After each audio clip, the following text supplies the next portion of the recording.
Hey, today we are going to be doing one of my absolute favorite things, which is recording drums. Somebody asked me in a comment about using room mics and what the reason is and what the rules are, and I love that.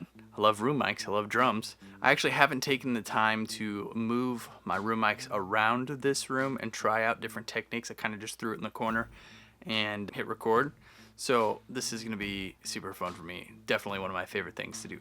First, there's a bunch of crap on the floor and I need to pick it up because this is a small room, and if you're going to get room sounds in a small room, you should create as much room or space as possible so that you can get more energy and more movement and more resonance in the room.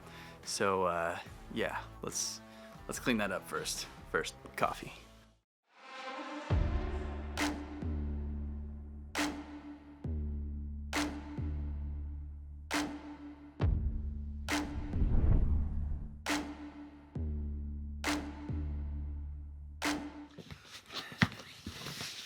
This feels way better. Look at all this space.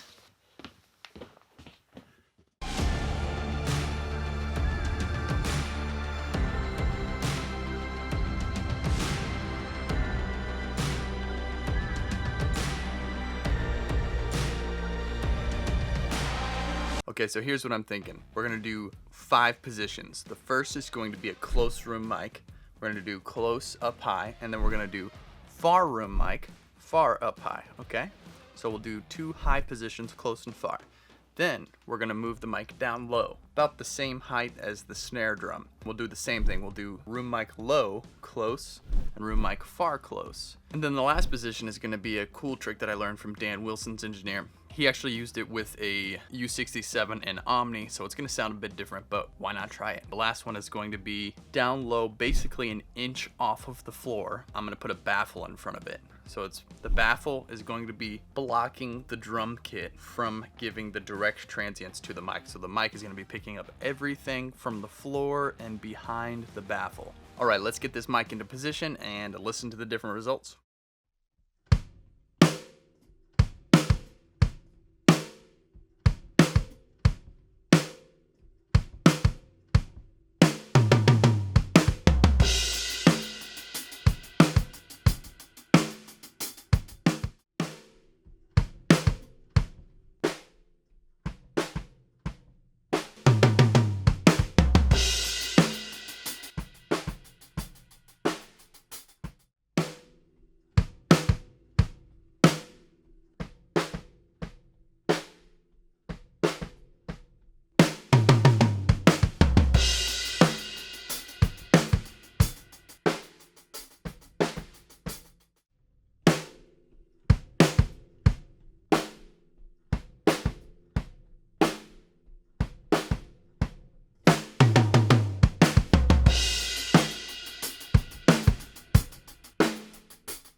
Wow, so subtle. A couple things to take into account here. This is a very small room.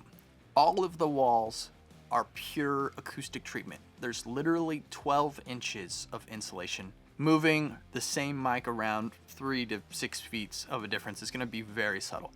That being said, I liked the room mics up high, both far and close, better than down low.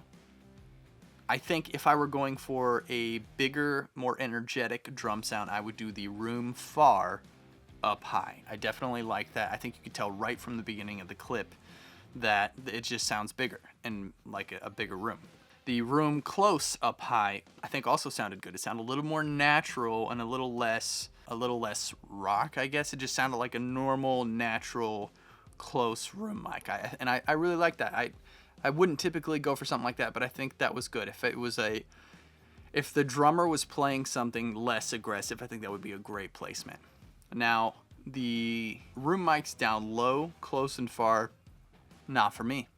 Wasn't into it. Maybe it has something to do with the floor or what's on the floor around it. Wasn't into it. Now, the last position, if it wasn't clear, what I basically did is I put the room mic way, way down, almost touching the floor. It's pointed at the drums, and then I placed a baffle right in front of it so that the drums are being blocked 100% by the baffle. Holy cow, 4 hours just went by. Anyway, so I put the baffle between the mic and the drum kit, and if you notice when I soloed it, just the room mic, it sounded kind of pillowy and fluffy. And on its own, I mean, any of these positions sound kind of whack and bland on their own. But when you add in the kit, you're getting different sort of dynamics and relationships, and that's sort of the thing we're going for here, is finding out what dynamic the room mic position with the close kit mics is going to be best suitable for the song. So I really, really dig the baffle position. I need to come up with some sort of name for it, because that one sounded so cool. And if you think about what's happening, I mean, you're blocking the direct transients from the drum kit from hitting the actual ribbons on the mic, and you're just getting the room mic, especially right down on the floor where there's just a lot of craziness going on down there. So that was really cool for me. And by the way, if it wasn't clear, when the clips were playing, you're hearing the first one is just the close mics on the drums. And then all of the different positions after that, what we're hearing is all of the mics together and then soloing the room mic. Then all of the mics together again and then soloing the room mic. That way you can sort of get an idea of the different positions with the room mic on its own and in context with the other mics. So that's sort of how I would go about listening and trying to A/B and jump back and forth. So if you want to A/B those again, instead of me chopping up these a bunch of different times in this video, just jump back to that little cut and you can kind of flip through them. Hopefully this video brought some value to you. If it did, make sure to gently tap. Just give it a little tap.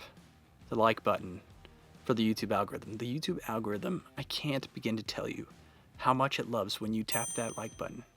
Also hit subscribe if you want to see more of these videos. I'm going to be putting out a lot of videos this year and I'm really excited about it. So if you like this kind of stuff and you want to follow along, hit subscribe, hit the notification bell. If you want to support the channel and help me out, there's a Patreon link down in the description. Thank you guys again so much for watching, and I will see you in the next video. Peace.